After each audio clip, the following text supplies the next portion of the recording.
The frost had been spreading for 3 days now, creeping along the walls of the station's oldest corridor like a living thing. David Santos noticed it during his regular maintenance rounds, the way ice crystals formed geometric patterns on the metal surfaces. His breath misted in the air as he checked his tablet, scrolling through work orders that everyone else seemed to be avoiding. The environmental system in Section 7 had been failing for almost a week, and nobody wanted to go near it. David understood why. Beyond the frozen corridor lay the royal mourning chamber, and inside that chamber was Queen Ashara of the Dracovian Empire. She had been sealed inside for 3 standard cycles, alone with her grief after the death of King Thorian. The dragons were the oldest civilization in the galaxy, their culture spanning 7,000 years, and their mourning customs were sacred. Anyone who disturbed a grieving dragon faced immediate execution. No exceptions, no appeals, no mercy. The other maintenance workers whispered about it in the break room. They talked about the Centaurian diplomat who had accidentally triggered a door sensor near a mourning chamber 50 years ago. The dragon inside had reduced him to ash in seconds. They spoke of entire embassies that had been destroyed for lesser offenses. Fear hung thick in the recycled air of the station, and everyone gave Section 7 a wide berth. David's supervisor, a nervous creature named Churik who looked like a mantis wearing clothes, had been very clear during their last meeting. Under no circumstances was anyone to approach the royal chamber. The Dracovian ambassador had issued explicit instructions. Let the environmental systems fail if necessary. Let the whole section freeze. Just don't disturb the queen. But David kept looking at his tablet, at the temperature readings dropping lower each hour. The heating system was connected in a loop. If Section 7 failed completely, the cold would spread to adjacent areas, including the diplomatic quarters where dozens of species lived and worked. More importantly, the readings suggested that the chamber itself might be affected. Queen Ashara could be freezing in there, too focused on her grief to notice or care. He stood in the empty corridor, his tool bag heavy on his shoulder, and made a decision that would have seemed insane to anyone else. He started walking towards Section 7. The station around him was massive, a diplomatic hub that orbited the neutral world of Sanctuary 7, hundreds of species, maintained offices and residences here, conducting the careful dance of galactic politics. David had transferred 6 months ago from a deep space mining colony, taking a job that kept him busy and away from memories he didn't want to face. He was good at his work, methodical and thorough, and most days he could lose himself in the simple tasks of keeping systems running. Today was not going to be one of those days. As he walked, he passed a group of pellucid officials, their forearms gesturing in animated conversation. They fell silent when they saw him, their translucent skin shifting to worried colors. One of them said something in their clicking language, and David didn't need a translator to understand the tone. They thought he was walking to his death. Maybe he was. But the temperature readings didn't lie, and neither did the ice forming on the walls. Someone had to fix this before it became a bigger problem. That was his job, wasn't it? Fix things that were broken, keep systems running, make sure people were safe and comfortable. The fact that one of those people was a dragon, queen who could incinerate him, didn't change the basic equation. The corridor grew colder as he approached Section 7, his standard uniform wasn't designed for these temperatures, and he could feel the chill seeping through the fabric. The massive doors to the royal chamber loomed ahead, easily 20 feet tall and made of some dark metal that seemed to absorb light. They were sealed tight, but beside them was a maintenance access panel. That was his way, and David set down his tool bag and began pulling out equipment. Thermal scanner, power coupling tester, replacement parts he had grabbed from storage. His hands were steady as he worked, removing the panel cover and examining the systems inside. The cold made his fingers stiff, but he had worked in worse conditions on the mining colony. Ice planets and broken heaters were nothing new. What was new was the growing crowd behind him. He could hear them gathering, dozens of aliens keeping a safe distance but unable to look away. Someone was recording this, probably for the historical archives or maybe just to document the moment a human custodian died for his stupidity. David ignored them and focused on the wiring in front of him. The chamber itself was partially transparent, made of some crystalline material that allowed light in but prevented clear viewing. Through the haze, David could see a massive shape. Queen Ashara was enormous, easily the size of a small spacecraft. Her scales shimmering between deep purple and midnight blue even in the dim light. She was coiled around something in the center of the chamber. Motionless, and frost was indeed forming on her scales. She was freezing, and nobody had dared to help her. David found the problem quickly. A power coupling had burned out, a simple failure that should have been caught during routine maintenance. But routine maintenance required someone to actually come down here and check, and fear had kept everyone away. He pulled the damaged part free and reached for a replacement. That was when everything went wrong. A faulty relay sparked in his hand, and the entire door mechanism activated. The massive portal began sliding open with a hiss of equalizing pressure, cold air rushing out of the chamber in a visible wave. David froze, tool still in hand as the door opened fully. He was standing in the entrance to the sacred mourning chamber, staring directly at Queen Ashara. Behind him he heard someone scream. Others scattered, their footsteps echoing in the sudden panic. The queen's head rose slowly from her coiled position, turning toward the doorway. Her eyes open, molten gold in the dim light, and fixed on the small human standing before her. The temperature seemed to rise as her internal fire responded to the intrusion, heat radiating from her massive form. David did the only thing he could think of. He set down his tools carefully, straightened his back, and bowed deeply at the waist. When he raised his head, he spoke in a clear voice that carried across the chamber. "Your Majesty, I apologize for the intrusion. The heating system was failing, and I couldn't let you freeze while you honored your mate's memory. I'm very sorry for your loss." The chamber was absolutely silent. Everyone waited to see if Queen Ashara would speak or simply turn the human to ash where he stood. Queen Ashara stared at the human for what felt like an eternity. Her eyes, bright as molten metal, didn't blink. Behind David, he could hear the rapid clicking of Churik's panic, the sound of dozens of aliens backing away even further, probably preparing for the worst. Someone was speaking urgently into a communication device, likely calling security or maybe preparing an emergency evacuation of the entire section. David remained still, his heart hammering in his chest but his posture respectful. He had said what needed to be said. Now it was up to the Queen to decide whether his honesty mattered more than his breach of protocol. The dragon's massive head tilted slightly, studying him with an intelligence that was both ancient and sharp. When she finally spoke, her voice resonated through the chamber like distant thunder, each word careful and measured. "You are human." It wasn't a question, but David nodded anyway. "Yes, Your Majesty. My name is David Santos. I'm a maintenance technician for the station." "A custodian," Ashara said, and there was something in her tone that might have been curiosity. "Not a warrior, not a diplomat. A custodian, yes, ma'am." The Queen shifted, her massive body uncurling slightly from around the crystal monument at the chamber's center. Inside the clear structure, David could see ashes suspended in some kind of stasis field, glowing faintly. King Thorian's remains. The sight made his chest tighten with recognition of what it meant to lose someone you loved. "Have you lost a mate, human David Santos?" The question caught him off guard. Behind him, the crowd had gone completely silent, probably shocked that the Queen was speaking at all instead of simply destroying the intruder. David hesitated, then decided that anything less than complete honesty would be an insult. "Yes, Your Majesty. Her name was Rebecca. She died 4 years ago in a shuttle accident." Ashara's eyes narrowed slightly. 4 years. You are a young species. Your lives are brief flames in the cosmos. Is 4 years a long time for a human? "It feels like both yesterday and forever ago," David said quietly. "Pain doesn't really follow a schedule, I think. Grief is just grief, whether you live 100 years or 1,000.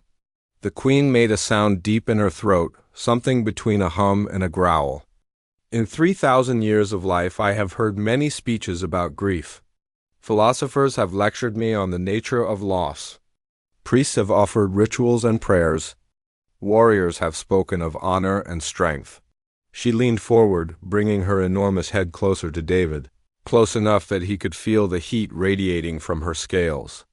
But no one has ever said that pain does not follow a schedule. It is a simple truth, yet profound. David didn't know what to say to that, so he remained quiet. His mother had always told him that sometimes the best thing you could do was listen, and he suspected that Queen Ashara hadn't had anyone to really listen to her in a very long time. "Why did you come here?" Ashara asked. "You knew the law. You knew the consequences. Yet you approached anyway, carrying your tools and your simple concern. Why?" "Because you were cold," David said, the words coming out more blunt than he intended. "I could see the environmental systems failing, and I knew it would affect your chamber too. I couldn't just walk past and let you freeze while you were mourning. It wouldn't be right." "It wouldn't be right," Ashara repeated, as if tasting the words. "Not because of duty or protocol or fear of diplomatic incident. Simply because it would not be right. My wife used to say that small acts of care matter most when someone is hurting," David explained. "I couldn't help you with your grief, Your Majesty. That's something you have to carry yourself. But I could fix a broken heater. I could make sure you weren't suffering more than you already were. That seemed like the least I could do." The Queen was silent for a long moment, her golden eyes never leaving David's face. When she spoke again, her voice was softer, though it still filled the chamber. "Your wife was wise. I think Thorian would have liked her." She gestured with one massive claw toward the maintenance panel. "You may complete your repairs, David Santos. I will not harm you." David felt his knees go weak with relief, but he forced himself to stay standing. "Are you certain, Your Majesty? I don't want to intrude on your mourning." "You have already intruded," Ashara said, and there might have been the faintest hint of amusement in her tone. "But you intruded with honest purpose and respectful intent. Thorian always said that honor was found in action, not in words. Finish your work." David moved carefully back to the maintenance panel, very aware of the enormous dragon watching him. His hands were shaking now that the immediate danger had passed, but he forced them steady as he replaced the damaged coupling and checked the other connections. The work was familiar, grounding, something he could focus on instead of the surreal situation he found himself in. As he worked, Ashara spoke again. "Tell me about your Rebecca."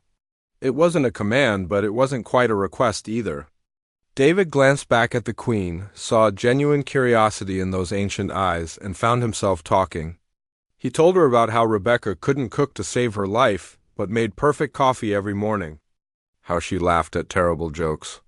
How she could fix anything mechanical and had taught him half of what he knew about engineering.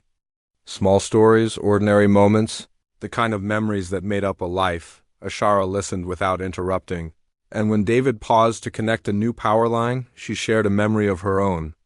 Thorian had been a terrible singer, she said, but he insisted on singing anyway. It had been one of his most endearing flaws. Behind them, the crowd of onlookers stood in stunned silence. A human custodian was having a conversation with a mourning dragon queen, trading stories about lost loves while fixing a heating system. It was the most incredible thing most of them had ever witnessed, and they knew they were watching history being made. David finished the last connection and tested the system. Warm air began flowing through the vents, pushing back the frost. He closed the panel and stood, turning to bow to Queen Ashara once more. "The repairs are complete, Your Majesty. You should be comfortable now." "Thank you, David Santos," Ashara said. "You have given me an unexpected gift today. Not just warmth for my chamber, but a reminder that sometimes the greatest wisdom comes from the simplest places." David didn't know how to respond to that, so he simply bowed again and began gathering his tools. As he turned to leave, Ashara spoke one more time. "I believe Thorian would have appreciated what you did here today. He would have called it proper custodianship of the living." David smiled for the first time since entering Section 7. "I think Rebecca would have said the same thing, Your Majesty." News traveled fast in the Galactic Assembly Station, but some news traveled at the speed of light itself. Within hours, every species represented in the diplomatic hub knew what had happened in Section 7, a human maintenance worker, had approached Queen Ashara during her sacred mourning period and lived. More than that, he had spoken with her, shared memories with her, and she had thanked him. The recording devices that several onlookers had been carrying captured everything. The footage spread through the communication networks like wildfire, jumping from station to station, world to world. By the time David finished his shift and returned to his small quarters, his face was being broadcast across half the galaxy. Director Halvan, the station administrator, was a pellucid with 4 arms and a talent for bureaucracy that had kept him in his position for 20 years. He prided himself on maintaining order and preventing diplomatic incidents. The situation with David Santos was giving him a migraine in all 4 of his brain lobes. "Do you understand what you've done?" Halvan asked, his translucent skin shifting through worried shades of purple and green. He had summoned David to his office, a space filled with screens showing various parts of the station and several communication devices that hadn't stopped beeping since the incident. "You violated direct orders. You breached sacred Dracovian custom. By all rights, I should have security escort you to the nearest transport off this station." David sat in a chair that was slightly too large for him, designed for bigger species. "I understand, sir. I'll pack my things." "That's the problem," Halvan said, waving 2 of his arms in frustration. "You can't leave. Queen Ashara has specifically requested that you remain on the station as her personal liaison during her stay here." David blinked. "Her what?" "Liaison. Cultural attache. Personal assistant. The translation gets fuzzy, but the meaning is clear. She wants you available to speak with her." Halvan leaned forward, 3 of his eyes focusing on David while the 4th monitored a screen. "Do you have any idea how unprecedented this is? Dracovian royalty works only with ambassadors and heads of state. They certainly don't request the company of maintenance workers. I'm just as confused as you are." "Sir," David said honestly, "well, you'd better figure it out quickly. Because the Dracovian ambassador is in my waiting room right now, and he wants to meet the human who somehow didn't get incinerated." Halvan sighed, a sound like air escaping from 4 different vents. "I'm suspending the order to stay away from Section 7. Apparently, Queen Ashara finds your presence calming." Those were her exact words, according to the translation. Calming 20 minutes later, David found himself face to face with Ambassador Cyrus, a dragon much smaller than Queen Ashara, but still large enough to make David feel like an insect. Cyrus had scales that shimmered gold and bronze, and his eyes held a mix of curiosity and something that might have been respect. "David Santos," Cyrus said, his voice a low rumble, "you have done something remarkable, though I suspect you do not fully understand what it means." "I'm starting to get that impression." "Sir," David replied. Cyrus settled onto his haunches, bringing his head down closer to David's level. "Our mourning customs are ancient. They serve a purpose, keeping the bereaved separate so their grief does not harm others. Dragons in mourning are dangerous, our emotions volatile, our fire difficult to control. But these customs also isolate us when we most need connection. Many of my people wanted to help Queen Ashara, but we were paralyzed by tradition and fear." "I didn't know the traditions," David admitted. "If I had, I probably would have been too scared to go near her." "Precisely," Cyrus said. "Your ignorance of our customs, combined with your human instinct to help someone suffering, allowed you to do what we could not. You saw a person in pain, not a political problem. You offered simple kindness without calculation or agenda." The dragon's eyes gleamed. "Queen Ashara told me something interesting. She said that in 3,000 years, no one has ever explained their intrusion with such honest simplicity. Warriors boast of courage, diplomats hide behind protocol, but you simply didn't want her to be cold." David shifted uncomfortably. It seemed wrong to leave her like that. "Wrong," Cyrus repeated. "Yes, perhaps that is the word we needed. Our customs have become so rigid that we forgot to ask if they were right or wrong, only if they were followed." He straightened, spreading his wings slightly. "Queen Ashara is emerging from her mourning period early. 5 days instead of the traditional 30? She will address the High Council soon. And she credits you with reminding her that Thorian lived a life of action and service. Hiding from the world would dishonor his memory. I didn't tell her to do that, David said quickly. No, but you showed her an alternative by simply being yourself. That is the power of your species, I think. Humans act on conscience even when it contradicts protocol. You ask if something is right before asking if it is allowed. Cyrus moved toward the door, then paused. The Queen wishes to speak with you again tomorrow. I suggest you accept. She may be the most powerful being in this sector of space, but right now, she is simply someone who needs a friend who sees her as a person, not a political entity. After Cyrus left, David sat alone in the conference room, trying to process everything. He had come to this station to be invisible, to lose himself in simple work that didn't require thinking about the future. Instead, he had somehow become friends with a dragon queen and sparked what sounded like a cultural revolution. His communicator buzzed. A message from an unknown sender, text only. Thank you for seeing me, not my crown. Tomorrow, if you are willing, I would like to continue our conversation. There is much I have forgotten about living, and I think you can help me remember. Ashara. David stared at the message for a long time. Then he typed a simple response. I would be honored, Your Majesty. Same time tomorrow? The reply came almost immediately, and please, when we are alone, you may call me Ashara. I have not had a friend speak my name in many years. David smiled, the expression feeling strange on his face after so many months of going through the motions of life. Then you can call me David. Friends don't need titles. Across the station, in a dozen different embassies and offices, diplomats and scholars were analyzing what had happened. They searched for tactical advantages, diplomatic strategies, or cultural insights that could explain how a human succeeded where others failed. They found none. David Santos was simply a janitor who saw someone suffering and decided that fixing a broken heater mattered more than following rules. But perhaps that was the insight they were missing. Humans didn't overcome fear through superior strategy or ancient wisdom. They simply decided in individual moments that compassion mattered more than caution.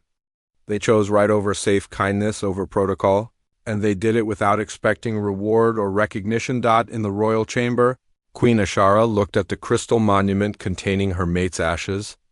You would have liked him, Thorian, she said softly. He reminds me of you, actually. Practical, kind, unimpressed by power or position. Just focused on doing what needs to be done. She rested her head near the monument, feeling warmth flowing through the chamber instead of cold. I think it is time I returned to the world. Time I lived as you would have wanted, rather than hiding behind grace and custom. A human custodian taught me that. Strange, isn't it? The ashes glowed faintly, as if in agreement. And for the first time since Thorian's death, Ashara felt something other than crushing sorrow. She felt hope. David wasn't sure what to expect when he arrived at the royal chamber the next day, but he certainly didn't expect to find Ashara waiting for him in the observation deck instead. The massive room was normally used for diplomatic receptions, with transparent walls that offered a stunning view of the planet Sanctuary 7 rotating below. The dragon had somehow made it up here without anyone noticing. Or perhaps everyone had simply cleared out when they realized where she was going. She was looking out at the stars when David entered, her massive form reflected in the transparent surfaces. She turned her head as the door closed behind him. David, thank you for coming. Ashara, he replied, using her name as she had requested. It still felt strange on his tongue, addressing royalty so casually. I'm glad you're out of that chamber. It seemed lonely in there. It was, Ashara admitted. She gestured with one claw toward a bench that had been reinforced to support her weight. Sit, please. I wanted to ask you about something that has been bothering me since yesterday. David sat, his tool bag beside him. He had been working earlier and hadn't had time to drop it off. What's on your mind? You said your wife died 4 years ago, yet you speak of her with such clarity. Do humans not forget their dead? Our memories span millennia, so even recent losses feel fresh, but your species lives such brief lives. How do you carry grief for so long? David was quiet for a moment, considering his answer. I don't think we forget, exactly. The sharpness of it fades eventually, like a knife that gets worn down. But the shape of the person remains. Rebecca's been gone 4 years, but I still think about her every day. Sometimes it hurts. Sometimes it's just a memory. Sometimes I forget she's gone and start to tell her something before I remember. That sounds exhausting. It is, David agreed. That's why I came out here, actually. To this station. I couldn't stand being in places we used to be together. Everything reminded me of her, and it felt like drowning. I thought if I went somewhere completely new, somewhere she had never been, maybe I could breathe again. Ashara tilted her head. Did it work? For a while. I could focus on work, lose myself in fixing things. But empty is still empty, whether you're surrounded by memories or running from them. David looked out at the planet below. I think I was hiding, really. Pretending that if I just kept busy enough, I wouldn't have to deal with the fact that she's gone and I'm still here. And now? Now I'm talking to a dragon queen about grief instead of avoiding it. Funny how things work out. Ashara made a sound that might have been a laugh. Thorian would say that the universe has a sense of humor. I'm beginning to think he was right. She shifted her position, settling more comfortably. I have been thinking about what you said, about how pain does not follow a schedule. The Dracovian High Council expects me to mourn for 30 days in isolation, then emerge as if nothing has changed. As if grief can be neatly contained and processed in exactly 1 lunar cycle. That sounds impossible. It is impossible. Yet we have done this for thousands of years because tradition demands it. But tradition does not ask if the tradition serves us, only that we serve it. Ashara's eyes glowed brighter. I have decided to address the council tomorrow. I will tell them that our mourning customs need to change. That isolation during grief is cruelty disguised as honor. David felt a twinge of concern. Will they listen? Some will. Others will be outraged. There may be political consequences. But Thorian always said that leadership meant making difficult choices for the right reasons, not easy choices for political ones. She looked at David directly. You helped me see that I was hiding too, behind duty and custom and the weight of tradition. But hiding behind a crown is still hiding. I didn't mean to cause problems for you, David said. You cause clarity, not problems? There is a difference. Ashara was quiet for a moment, then asked, What did you do before you came here? Your personnel file says you have engineering training, yet you work as a maintenance technician. Why? David hadn't expected that question. I used to be a systems engineer on the mining colony. It was good work, challenging. Rebecca and I both worked there. After she died, I couldn't focus anymore. Kept making mistakes. So I requested a transfer and took a job that didn't require as much thinking. Something simple where I couldn't mess up too badly. You were hiding behind simplicity. I guess I was. Ashara nodded slowly. Perhaps we are more alike than I thought. Both running from our pain in different ways. Both pretending that if we just perform the right rituals, follow the right paths, the hurt will somehow become manageable. She extended one claw, tapping it gently against the transparent wall. But pain is not manageable, is it? It simply is. We carry it or we are crushed by it. There's no third option. Rebecca used to say that grief is love with nowhere to go, David said. You don't stop loving someone just because they're gone. You just have to find new ways to carry that love forward. Your wife was very wise. She was. I didn't appreciate it enough when she was alive. Funny how you realize things too late. They sat in comfortable silence for a while, watching the planet rotate below. Other species were moving through the observation deck now, having realized that Queen Ashara was here and apparently not dangerous. They kept their distance but watched with open curiosity. A dragon and a human sitting together like old friends. Finally, Ashara spoke again. Director Halvan informed me that you accepted the position as my liaison. I want you to know that you may refuse if you wish. I do not want to disrupt your life further. My life was already disrupted, David said. And honestly, Talking with you yesterday was the first time in 4 years that I felt like I was actually helping someone instead of just going through the motions. So if you want me around, I'm happy to stay. I would like that very much. I find your perspective refreshing. You do not perform for me or tell me what you think I want to hear. You simply speak truthfully, and truth is rare in my world. Truth is rare everywhere, David said. But it's easier when you don't have anything to lose.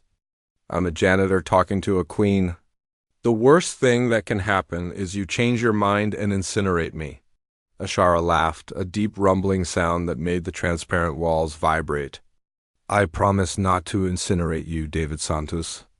You are far too interesting to reduce to ash. I'll take that as a compliment. It is meant as one. A Centauran diplomat approached cautiously, bowing low. Your Majesty, forgive the interruption, but the Council has sent a message. They wish to speak with you about your decision to end mourning early. Ashara's expression hardened slightly. Tell them I will address them tomorrow as planned. And tell them that I am bringing a human advisor with me. The Centauran's eyes widened. A human advisor, Your Majesty? Yes, David Santos has proven himself wise in matters of grief and duty. I value his counsel, she looked at David. If you are willing to accompany me. David swallowed hard. You want me to come to a meeting with the Dracovian High Council? I want my friend with me when I challenge thousands of years of tradition. Is that too much to ask? David thought about Rebecca, about what she would say if she were here. She would tell him to be brave, to help someone who needed help, to do the right thing even when it scared him. He smiled. I'll be there. Though I should probably find something nicer to wear than a maintenance uniform. Wear what you wish. I think the Council needs to be reminded that wisdom does not require fancy clothing or impressive titles. Sometimes it comes from custodians who simply care enough to fix a broken heater. As they left the observation deck together, David couldn't help but think that his life had taken a very strange turn. But strange wasn't necessarily bad. For the first time in years, he had a purpose beyond just surviving each day. He had a friend who needed him, and maybe, just maybe, he was finally ready to stop hiding from his own grief and start living again. The quantum communication chamber was built to accommodate beings of all sizes, from tiny insectoid diplomats to massive spacefaring species. Even so, Queen Ashara dominated the space, her presence filling every corner of the room. David stood beside her, wearing his cleanest maintenance uniform because he didn't own anything else, and trying not to think about the fact that he was about to face the most powerful governing body in this sector of the galaxy, the holographic. Display activated, and suddenly the room was filled with the projected images of the Dracovian High Council. 12 dragons of various colors and sizes, each representing a different clan or territory within the vast Dracovian Empire. Their combined age exceeded 50,000 years, and their expressions ranged from curious to openly hostile. Queen Ashara, said an ancient red dragon whose scales had faded to rust. We received your message with great concern. Breaking mourning early is not done. The customs exist for important reasons. High Counselor Brennan, Ashara replied, her voice formal but firm. I understand your concern. I have called this session to explain my decision and to propose changes to our mourning traditions. Changes? Another dragon, green and scarred from old battles, leaned forward. Our customs have served us for 7,000 years. What changes could possibly be necessary? Changes that recognize that isolation during grief causes more harm than good, Ashara said. She gestured toward David.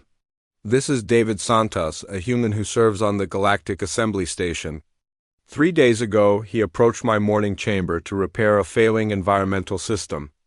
In doing so, he reminded me of something we have forgotten. The council members looked at David with varying degrees of interest and disapproval. One of them, a silver dragon with kind eyes, spoke gently. Your Majesty, surely you do not mean to alter millennia of tradition based on a single encounter with a human? I mean to alter tradition based on truth, Counselor Lyra. The humans simply helped me see what I should have recognized long ago. Ashara's voice grew stronger. When Thorian died, I withdrew as custom demanded.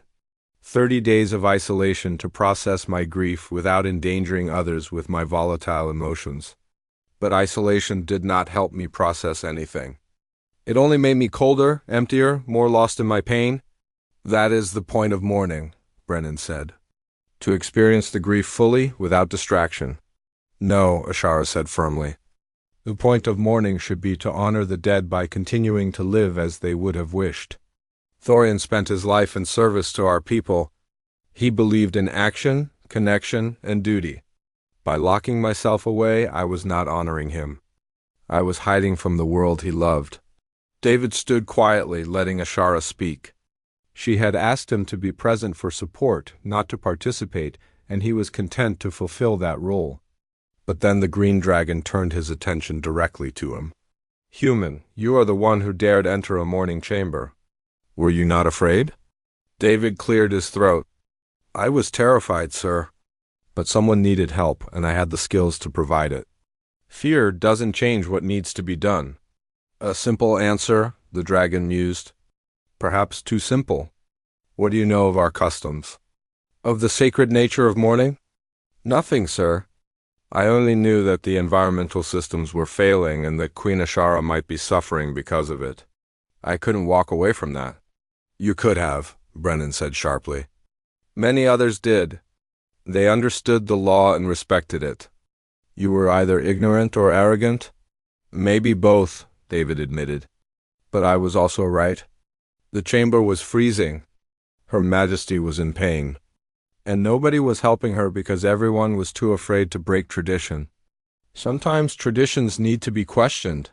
The council erupted in angry voices, several dragons speaking at once. Ashara raised one claw for silence, and the chamber quieted immediately. David speaks plainly because humans value honesty over diplomacy, Ashara said. It can be uncomfortable, but it is also refreshing. He asked me a question that none of you dared to ask. He asked if I had lost someone I loved, and then he listened to my answer without judgment or agenda. Lyra, the silver dragon, spoke again. What exactly are you proposing, Your Majesty? I propose that we give our people a choice. Those who wish to mourn in isolation may still do so, honoring tradition. But those who need connection, who need support during their darkest hours, should be allowed to seek it without shame or punishment. Ashara's voice softened. I propose that we acknowledge grief is personal, not universal. What helps one dragon may harm another. This is unprecedented, Brennan said, but his tone was less hostile now. More thoughtful. So was Thorian, Ashara replied. He changed our diplomatic policies to emphasize cooperation over domination. He opened trade routes that traditionalists said would weaken us. He believed in evolution, not stagnation. I am simply continuing his vision. A purple dragon near the back, who had been silent until now, finally spoke. I lost my mate 3 centuries ago. I followed tradition, mourned in isolation for 30 days. It nearly destroyed me. The silence was crushing. I would have given anything for someone to simply sit with me, even without speaking. Her voice cracked slightly. If Queen Ashara is offering future generations that choice, I support her. As do I, Lyra said immediately. My daughter's mourning period is in 2 months. I have been dreading it, knowing she will suffer alone. If there is another way, we should explore it. Slowly, other council members began to voice their support or at least their willingness to consider the proposal. Not all of them, Brennan and 2 others, remained firmly opposed, but the tide was turning. Finally, Brennan spoke again. I will not pretend to support this change. Our traditions exist for good reasons. But I also recognize that Queen Ashara has the authority to implement reforms and the wisdom to know her own mind. I will not oppose this publicly, though I maintain my reservations privately. That is all I ask, Ashara said, bowing her head respectfully. Honest disagreement is preferable to false unity. The council session continued for another hour, working out the details of how the new system would be implemented. David stood silently throughout, occasionally catching Ashara's eye when the arguments grew heated. She seemed to draw strength from his presence, her posture straightening whenever she glanced his way. When the connection finally closed, Ashara sagged slightly, the weight of the confrontation evident in her body language. That was exhausting. You did great, David said. You gave them a choice instead of a command. That was smart. Thorian taught me that. He said the best leaders give people room to grow, not orders to follow. Ashara looked at David with genuine gratitude. Thank you for being here. I know it was uncomfortable. I've had worse days, David said with a slight smile. At least nobody tried to incinerate me this time. Ashara laughed, the sound tired but genuine. The day is young, David Santos. Do not tempt fate. As they left the communication chamber, Ambassador Cyrus was waiting outside. He bowed to Ashara, then nodded respectfully to David. The council session is being broadcast throughout the Empire, Cyrus said. The response is mixed, but many are expressing support, particularly younger dragons who have lost mates recently. You may have started something significant, Your Majesty. I hope so, Ashara said. Change is never easy, but it is often necessary. Cyrus turned to David. And you, human, you stood before the High Council without flinching. That takes courage. I was mostly trying not to throw up, David admitted. But I appreciate the compliment. Later, back in his quarters, David received a message on his personal communicator. It was from Earth, from his sister Claire. She had seen the broadcasts, watched him stand beside a dragon queen before the most powerful council in the sector. She wanted to know what the hell he was doing and whether he had lost his mind. David smiled as he typed his response. He told her he was helping a friend, nothing more. He told her that for the first time in 4 years he felt like he was doing something that mattered. He told her that Rebecca would have been proud, and as he sent the message, David realized it was true. Rebecca would have been proud. Not because he was rubbing shoulders with royalty, but because he had seen someone suffering and decided to help, consequences be damned. That was what she had always loved about him, she said. His stubborn insistence on doing the right thing, even when it was hard. Maybe, David thought, he was finally starting to live again instead of just existing. And maybe that was the greatest way to honor her memory. 6 standard months passed, though it felt both longer and shorter to David.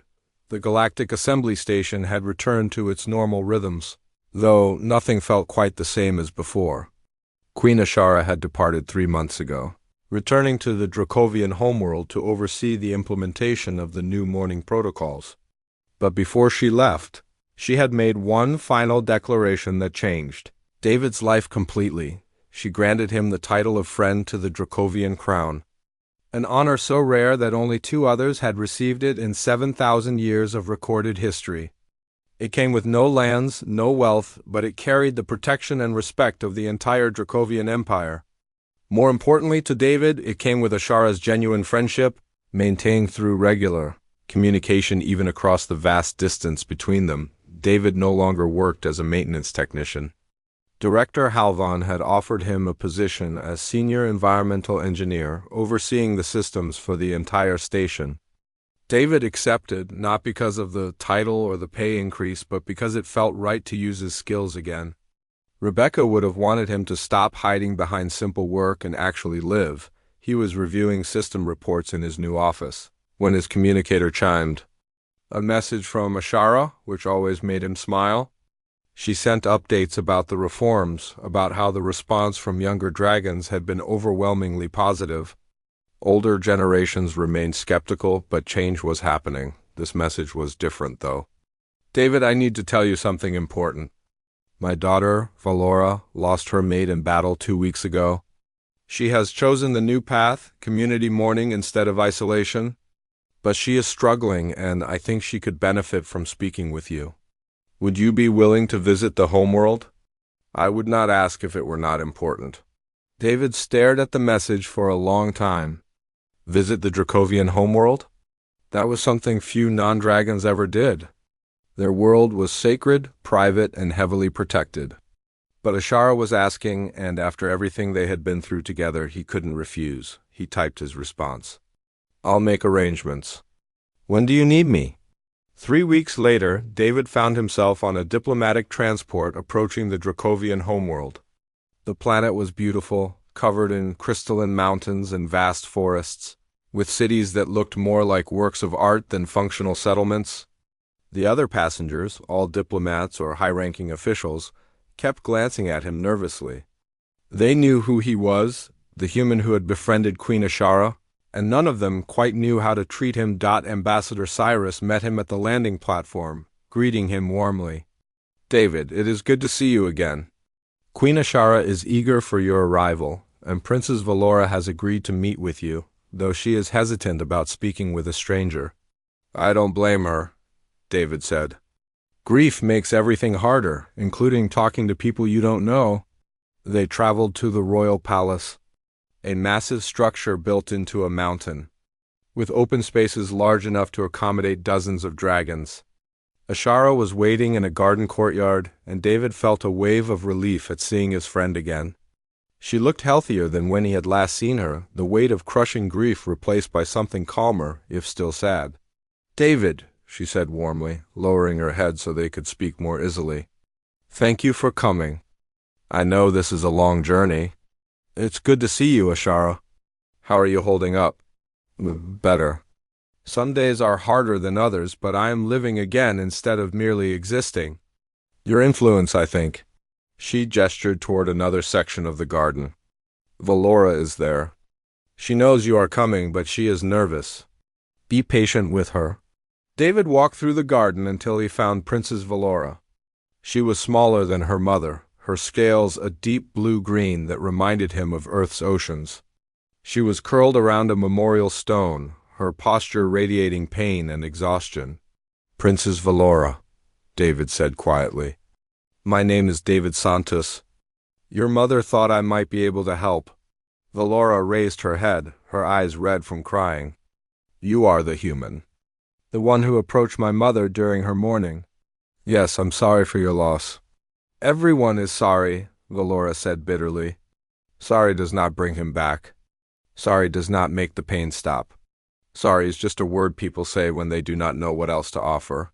David sat down on a nearby bench, giving her space. "You're right. Sorry is inadequate.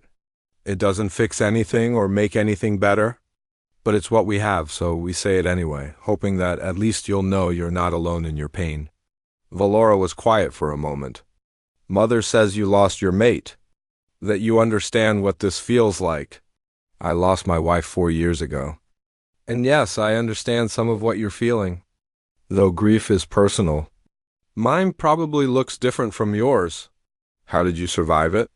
Valora asked, her voice breaking. "How did you keep going when everything felt pointless?" David thought carefully about his answer. "Honestly, for a long time I didn't really survive it. I just went through the motions. I took a job far from home, did simple work, avoided thinking about the future. I was alive, but I wasn't living. What changed?" "Your mother, actually. Helping her made me realize that I had been hiding from my grief instead of carrying it. And that hiding was disrespecting my wife's memory. She wouldn't have wanted me to stop living just because she was gone." Valora uncurled slightly, her attention fully on David now. "But how do you carry it?" "The grief feels too heavy. It crushes me." "It is heavy," David admitted. "It never stops being heavy. But over time, you get stronger at carrying it. And you learn that you don't have to carry it alone. That's what the new mourning customs are about, right? Letting other people help bear the weight." "I chose community mourning because I could not face 30 days alone," Valora said. "But I feel weak for needing help. Like I am dishonoring him by not being strong enough to suffer alone." That's backwards," David said gently. "Asking for help when you need it takes more courage than suffering alone. Isolation is easy in a way. You don't have to be vulnerable with anyone. But letting people see your pain, letting them help you, that's terrifying." They talked for hours, David sharing memories of Rebecca, Valora sharing memories of her mate. He didn't try to fix her grief or tell her it would get better quickly. He just listened, offered his own experiences when they seemed relevant, and sat with her in the pain. When Ashara found them later, Valora was still crying, but her posture had relaxed. She was no longer curled into a tight ball of misery, but lying with her head near David. Listening to him talk about how Rebecca had terrible taste in music but sang in the shower anyway. "Thank you," Valora said to David as he prepared to leave. "I still feel broken, but I feel less alone in being broken." "That's all we can hope for sometimes," David said. "Knowing that other people have felt this way and survived it. That maybe we can survive it too." Before David left the homeworld, Ashara gave him a gift.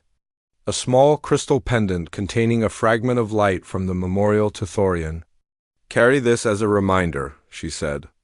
"A reminder that grief is not something to be conquered or hidden. It is something to be honored, because it represents love that continues even after death."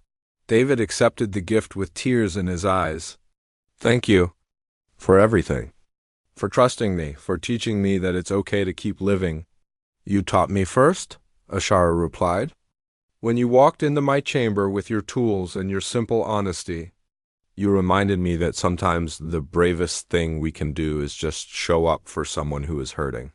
Back on the station, David's life continued. He received messages from Valora occasionally, updating him on her healing. The Dracovian Empire's mourning reforms were spreading, changing how thousands of dragons approached loss. And David, who had once been a nobody trying to disappear into his work, had somehow become a bridge between species. A living example of what humans brought to the galaxy, not military might or advanced technology or political cunning. Just a willingness to see suffering and respond with compassion, regardless of protocol or fear. Just a stubborn insistence on doing what seemed right, even when every rule said to do otherwise. One evening, David stood in the observation deck, looking out at the stars. He held the crystal pendant Ashara had given him, feeling its warmth against his palm. Somewhere out there, Rebecca existed in his memories, in the person he had become because of her love. And somewhere out there, Ashara and Valora were healing, helped by a connection that never should have happened between a dragon and a human. David smiled, feeling something he hadn't felt in a long time. Not happiness, exactly, but peace. The kind of peace that comes from knowing you've made a difference, however small, in someone else's life. "I hope you're proud, Rebecca," he whispered to the stars. "I think I'm finally doing okay." And in the silence of space, surrounded by species from 1,000 different worlds, David Santos understood that healing wasn't about forgetting the past or moving on from it. It was about carrying love forward, one small act of kindness at a time, and letting that love change the galaxy in ways you could never predict.